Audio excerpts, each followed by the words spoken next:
inspire, empower. Grab your girls and soar a little higher. Unlock the fire in you, 'cause real women don't bitch. No, real women don't. Real women don't. Real women don't. Real women don't. Real women don't. Real women don't. Real women don't. Real women don't bitch. Hey, thank you for joining me on the Real Women Don't Bitch podcast. This is your proud host, August Crenshaw, aka Mrs. Raw, Real, and Relentless. I am the #1 advanced mental conditioning specialist for entrepreneurs because building mental muscle is necessary in order to implement successful business strategies. This show has been created for the woman who is not excuse-driven and needs help building a profitable business. I will be interviewing women from various fields who are willing to break the silence on struggles that specifically affect female entrepreneurs. Welcome to a show where I and guest speakers from time to time share our methods that help us beast our business no matter what is going on in our lives. Whether you are an online or brick and mortar business owner, this show is for you. We will hit every angle, personal, professional, and spiritual.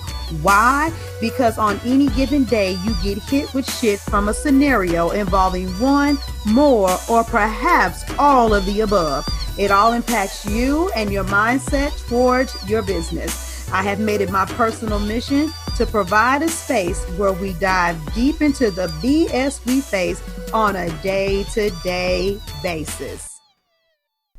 What's going on, ladies? All right, I'm here to switch gears. I've been doing a lot of talking lately about betrayal and cutting people off and not dealing with no good mofos. But now I want to talk about protecting relationships that are important to you. Some of you hear me talk about I'm raw, I'm real, and I'm relentless, and real women don't bitch, they get shit done. But people that know me for real, that doesn't mean that I lack compassion. It doesn't mean that I'm just some ruthless, hardcore, cynical boss bitch or some crazy shit like that. No, I'm actually very compassionate. And I care a lot about people. If anything, I just have such a low tolerance for people not choosing, the path that they are supposed to be on, that it can get frustrating sometimes. But real talk, I love people. And even though I'm introverted, a lot of you guys don't believe that too, but I really, really do like to be by myself. And sometimes, just being involved in relationships, even online, where people are constantly reaching out to you, and you're talking to people and networking events and seeing people, that stuff wears me out. I'm introverted and I'm an empath, and I don't really even like to use those labels, but because that's what you guys identify with, I just want to really put that out there. And so I am cut from a different kind of cloth, but nevertheless, I like to protect my relationships. And I was thinking about this because I had a crucial conversation, with somebody that I'm connected to. It was like we hadn't spoken in a while. And it was like, girl, let me tell you about everything I got going on. I was excited to tell her about the stuff for the takeover. And we were just having this really fantastic conversation. But there's something that was coming up that was going to involve both of our participation. And I remember her saying to me, oh, yeah, well, another day I'm going to call you back because I want to talk to you about something. And you already know, you could feel it, right? That it was going to change something. But I was like, girl, ain't nothing finna kill my mood. What's up? What you want to bring to the table? And so she brought up some stuff. And I could have initially just been like, what?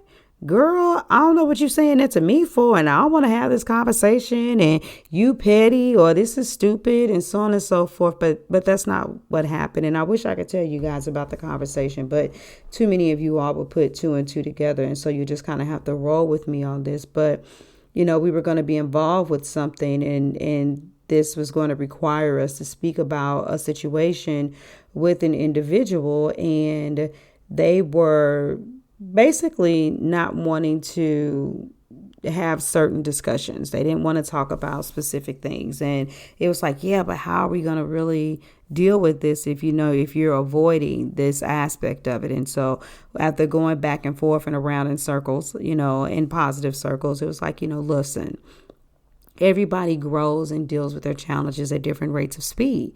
Maybe we need to postpone doing this thing until you have your time to deal with it. I remember when I was in your shoes, I dealt with something very similar, and maybe you're just not being patient enough with yourself, because it took me a decade to deal with that shit. And so you finally acknowledge this. It's been 3 or 4 years, and no, it doesn't have to take you a decade as well. But it was just a point of me saying, as much as I like for people to just beast no matter what, that I truly understood where she was coming from. I understood that she needed some time and some space, but it could have just been a very uncomfortable conversation. And so because something personal was affecting the way we were going to be able to operate in business together, a lot of times people could be like, well, you just need to get your shit together, and you just need to hop on a bandwagon, and you just need to work through this. And it wasn't like that. What's important to me is for her to feel comfortable, for her to feel safe, for her to feel, free. And even though I could look and see that it really wasn't about me, because that's what we'll do a lot of times, right? We have conversations with people that we care about, and when we don't get what we want, we don't necessarily hear what they're saying. And then we get upset and we're like, yeah, well, you're messing up this thing for me, and we should be able to do this. And we can lose sight of the person that we really, really care about.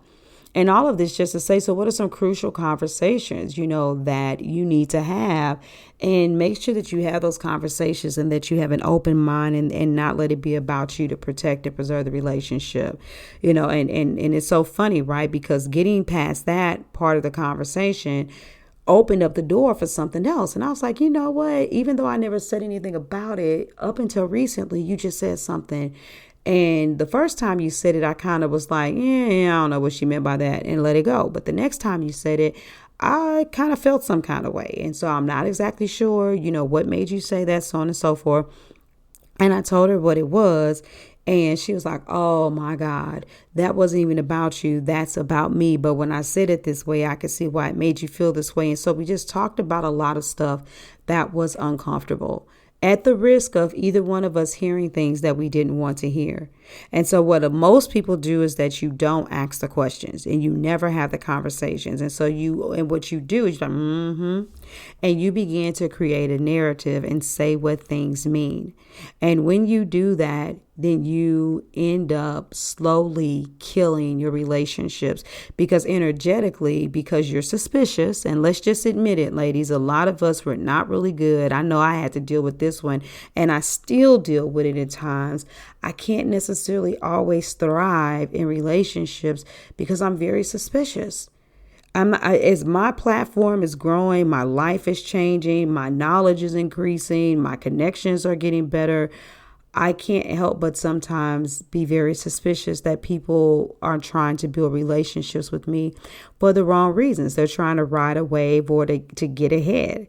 But that everybody can't get thrown in that category. And when you don't deal with issues, you kind of just have this suspicious nature, and you be like, yep, I knew it was a matter of time before she played me. That's what women always do. My auntie played me, my sister played me, my friend that I was cool with for 15 years played me. You know what they say about women. That's why we don't get along. We can't be friends, and so on and so forth. And you owe it to your relationship to ask questions. You owe it to your relationship to have conversations, and to sometimes even deal with some weird shit, and to give that person space and time to work through it, and to love one another through it. So yeah, I'll cut people off for stupid stuff, but you know what? When I care about you, when I trust you, and when I believe that you've got my back, I want to talk about the stuff that doesn't feel good so that we can get it out and get an understanding, because I don't want the slightest glimmer of doubt, suspicion, or anything to destroy my relationships with people that really do genuinely care about me. Who do you need to talk to? What do you need to get off your chest? I don't know. but this should have definitely put some food for thought in your mind. So I love you, ladies. I'm going to get out of here. You all have an amazing weekend, all right? This is your girl, August Crenshaw. Deuces. Thank you for joining me today. Remember to cultivate a mindset that is biased towards taking action. No bitching, whining, or complaining. Here, our mantra is, real women don't bitch, we get shit done. See you next week as I continue to bring you what you need to keep your head in the game and beast your business. Don't forget to hit subscribe and leave us a 5-star review. Would you like a specific topic covered? Have a question you would like answered live? Then head on over to realwomendon'tbitchpodcast.com. Subscribe to my email list, hit me up, and I got you. Interested in being a guest speaker? You walk the walk? Then you can sign up on the website too. This is your #1 advanced mental conditioning specialist for entrepreneurs, Mrs. Raw, Real, and Relentless. Signing out. Deuces!